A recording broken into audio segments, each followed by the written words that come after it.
So it's not, this is part of the hope, right? But in order to understand that hope, we've got to really realise what we're dealing with in the government and in the councils. So let's go on this journey now from a New Zealander's perspective, right? So this is New Zealand, and how New Zealand comes about. So, last year, there was a constitutional court at all. So we're going to talk about the constitution of this country. Now, I showed this to an Aussie mate who just came to visit. And I said, well, this is the New Zealand. And he went, well, that's pretty damning. Right? Now, first of all, do we actually have a constitution? No. Right? Or is it just a mishmash? And so even in that, right, there's not. And then this repeated, reinvigorated, amplified. Well, that's us. Right, we're the living. We're just the next generation that after my father and his grandparents and all of that. We're just keeping the story alive from our point of view. So this is where we start. If this is illegitimate, what the hell are we dealing with? So, okay. Top spot. And at the end of the day, they then become a dictatorship. This is unlike any other Commonwealth country or other Westminster country or freedom-loving democracy. Because we only got one House of Parliament. We don't have a House of Lords, we don't have a House of Review, we don't have a Senate that reviews all laws for the good of the people. We only have one house. And once that house says anything, they've got a majority, they can do whatever they want. And they have. And they are directors in a company.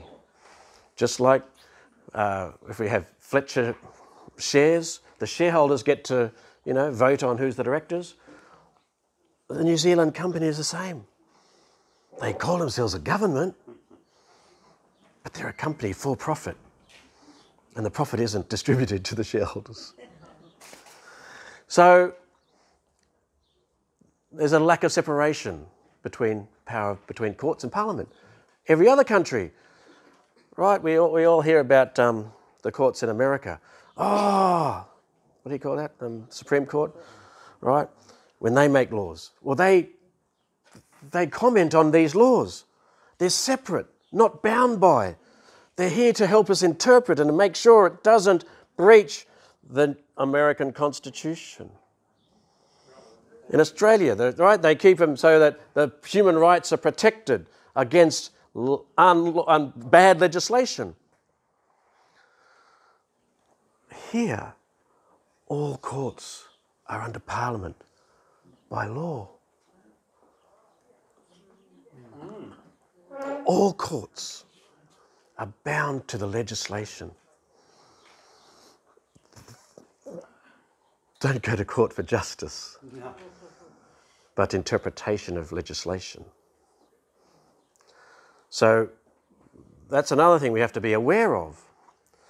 The concentration of power in Prime Minister and Cabinet. Everyone said, oh, the list. What the list does is put all the power with the party. Because now the Prime Minister has power over everyone on the list that gets elected. And if I'm on the list and I'm not pulling the line, I go down the list or off the list. So everyone on the list is bound to follow. They're not free. They're not free. And of course, it's a self-proclaimed. Yeah.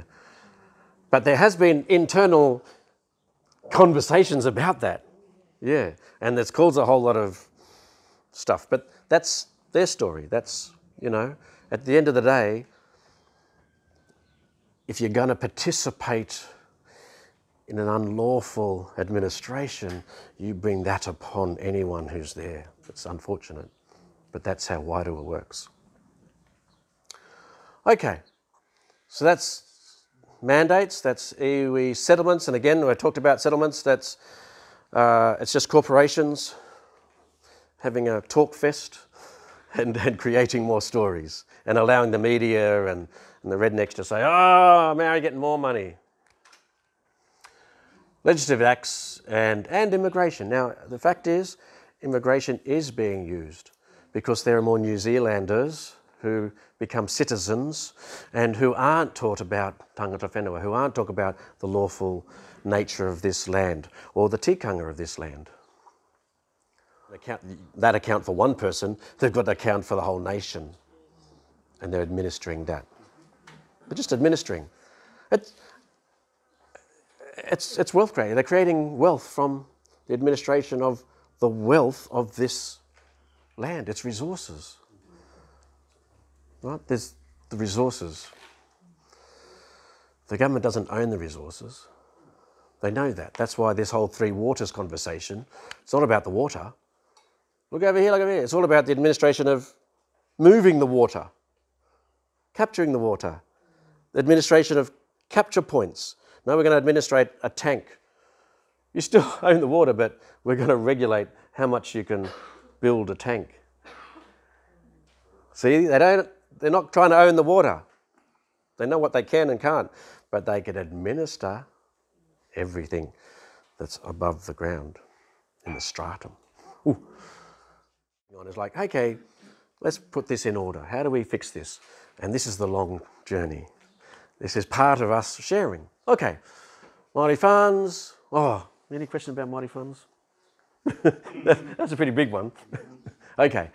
Now, of course, media, right? That's why we better pay a lot of money to the media to keep them pushing something out. I don't know why they pay the media. Bureaucracy, army, police, misinformation, false history, propaganda. These are just tools that a government can use, and they use it. They've got money to be able to use it. Foreign corporate interests at our expense. Still profit going overseas to all the corporates. Obviously, we're working on our unity, right? And they pit one against the other, but it's not irrelevant to every race, every culture, every people, right? That's why I am looking for allies. I am looking for alliances, so we know who's going on the right path and to come together. Okay.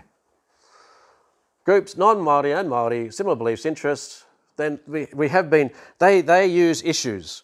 They use issues to distract us and to occupy us, right? Whether it's SNA, that's kind of the farmers thing, or free waters, or that's this, and they use a whole lot of issues. Values issues, right? Life issues, drug issues. Look over here. But ultimately we forget who's administering. That's where we've got to ask the question, not get caught up with issues. Different group claiming to be the solution. Okay, no one group can be the solution because we've got to identify the problem. And there's not one problem, there's a whole lot of problems. We've just identified a whole list and we need different strategies for all of those on the list. So anyone's trying to say that they're the solution, they haven't identified the problem. So that's what we've been working on, trying to identify the problem, realise what the problem is, and the magnitude of it. They're not going to relinquish their power. Nicely, right? Oh, well, our time's up. Oh. Right? But we are putting things in place for a smooth transition. We can revisit. So small, insignificant, unrepresentative groups will not be handed anything from the government. So this is where we must be united. This is where we've got to create alliances and really show, okay, government, you now need to work on a transition and get behind it and fund it. And that we can start. That we can actually do. Okay, the government's relationship with its treaty partner. The government's broken ties. The government has broken its ties to England. Fact. Severed. The government is not bound by Te Tiriti. They're not a partner. They're not bound by it. They don't have to do anything. They know they have to convince the public that they think that, like, let them know that might be something that they have to do, sort of. But that's it. So everything is telling a story. It's a Disney story, actually. Oh, my goodness. Okay, systems of oppression, discrimination, prejudice, bias. Unfortunately, that is fact. The courts, the police, SIFs, health. If you go to hospital and you're either pregnant or with a baby and you tick the Māori box, you get a whole lot of extra services, right?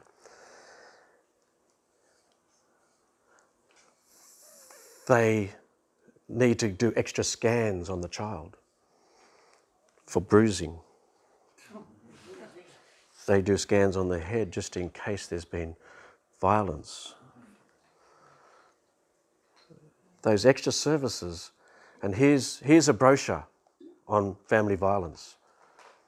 Of course, they're Māori, not because there's evidence.